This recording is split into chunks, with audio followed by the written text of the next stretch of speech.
Hello, today we are gonna be making shrimp empanada. Long story short, we're trying to find like the empanada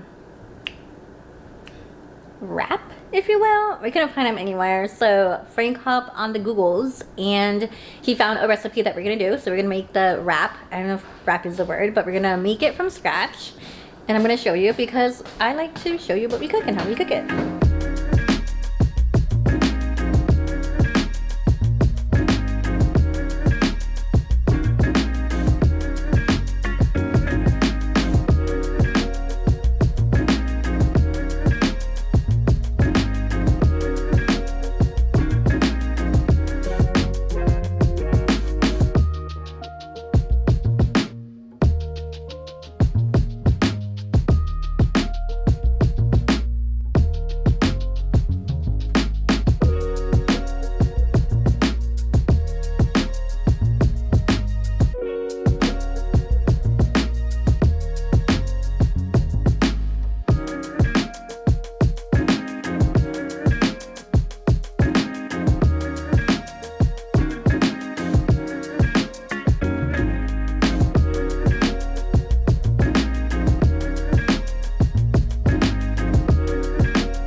Hello, how are you? So I wanted to sit down and talk to you, chat with you for a little bit, kind of bring you up to speed on what has been happening in life, because originally my plan was to do a whole video and it was going to be a happy video and a very exciting one and filming throughout the journey, but fortunately that is not where we're at. The past 2 months have been super crazy. Life kind of got crazy when I started my job. I was figuring out work life, home life, fitness life, trying to figure out all 3 of them, and then as soon as I thought I had it figured out, I was pregnant. I took a pregnancy test. I was feeling kind of funky. I cried out of excitement, but also out of fear. If you've been following me for quite some time, you know that becoming a mom hasn't been the easiest thing, and that was the reason why I was very hesitant to get excited. And to be quite honest with you, I was very detached with the pregnancy. Like, I just wanted to make it past the 8 weeks. All of my other losses have been between 5 and 8. I was excited because I was like, okay, cool, like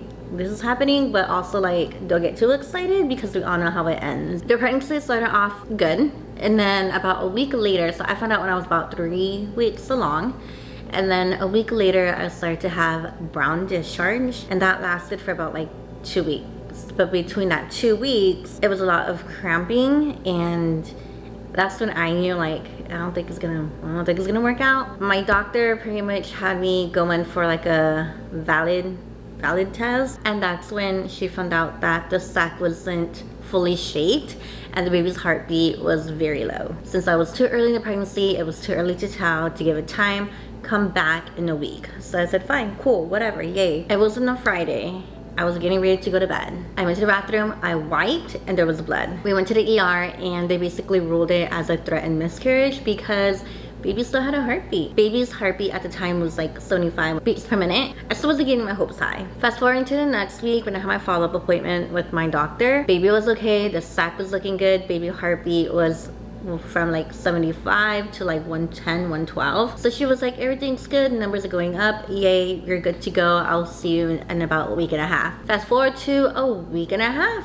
I went into my appointment, which I was expecting to be around 9 weeks, and it wasn't. The baby stopped growing at 7 weeks. I think it was like 7 weeks, 3 days or 5 days. She had me go in to have a D&C procedure. I wasn't as sad as I thought I was. Like, I was sad at the idea of like losing your kid. Like, yeah, like I lost a baby. I was more annoyed, frustrated. I was very confused because this wasn't our first or second loss. This is our fifth. Obviously there is something going on. My OB, she is wonderful. I love her so far. I also talked to my husband and I about what are the next steps moving forward, because we've done testing on me, everything under the sun.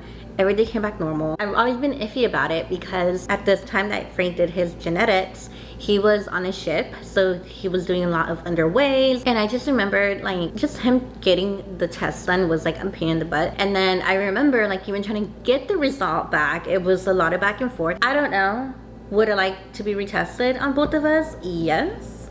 There's something going on, there's something that we're missing, there's something that nobody has picked up yet, and I want to know why. She has a couple of things in mind that she wants to do, so I am very excited and very like looking forward to it. And I do have my appointment with her next Tuesday. I am planning to film that whole journey because I want to bring light to this whole topic of miscarriage. A lot of people don't like to talk about it. Everybody handles it differently. Society has it where you have one, you're done with it and you move on. Nobody actually really talks about it. It's funny because when it comes to like infertility, I feel personally that like people are more vocal about infertility than miscarriages, and I don't know why. But here I am trying to shine a light, trying to find answers, look for answers. I am ready to figure things out. I am ready to see what is going on and how we can fix it. That's basically where I've been.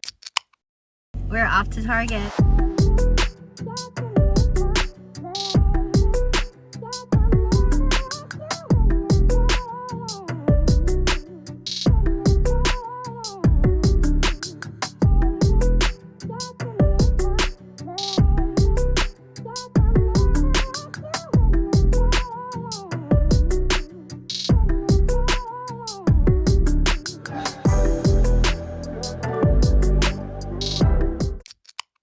Happy Friday. I don't have a mic on, I'm sorry. It's gonna be a little bit echoey, but happy Friday. We are going to the drive-in. I'm so excited.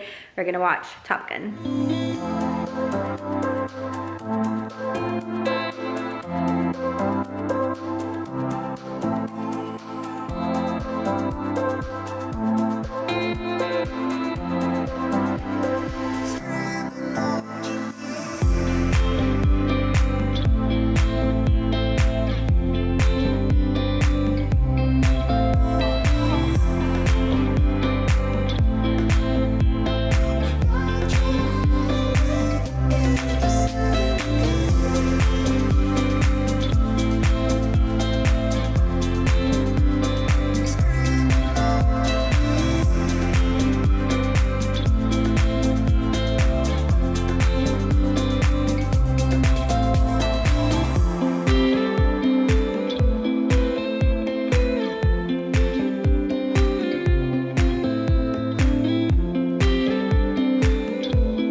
So the end of the month is here and I want to sit down and kind of just chat with you a little bit of how I've been. I never thought I would dedicate a video, a vlog to grievance and healing, but here I am, here we are. Overall been good. I had more ups and downs, which I am so grateful and thankful. I only had one like very bad day. That was last Thursday. I did have my little moments, but it's not a big like breakdown, so Yay for therapy. I'm somebody who has been diagnosed with anxiety and depression. It was very important for me to not sink into a deep hole. That doesn't mean that I didn't have my days where I was on the couch doing nothing but eating ice cream. Like, I had those days, but I allow myself 1 week. 1 week to be very sad and not do anything and kind of just listen to my body. The week that I went back to work, that was the week where I started to eat healthy and working out. I knew that that was going to help me mentally. It was gonna help me to get out of any funk that I was in. And also going back to filming. I filmed a makeup look. I filmed like 2 reels. That to me makes me happy. That is my hobby. That is my chill, relaxed space when I'm in my room and playing with makeup. So I knew like getting off the couch was gonna be very good for me mentally. I did go to my therapist when everything happened, and she told me I have a good relationship with coping and loss. And I said, wow, me. Never thought. Granted, it's my 5th loss, so like I know what to expect and I know how it feels, but that also made me happy that I put in the work. I've gone to therapy since about 2020, and I want to say it has worked. That is about it. Today is actually June 1st. I am so excited for a couple of reasons. One, the days should be getting longer, like way longer. Like I think 9:30 longer. Washington is weird in that way. 2, warmer days are coming. Today it's supposed to be 64 degrees. Wow. New month, fresh start. Thank you for hanging out with me. If you enjoyed this video, make sure to give it a thumbs up, and also come and join the family by hitting the subscribe button down below. And other than that, I'll be seeing you on the next one. Bye.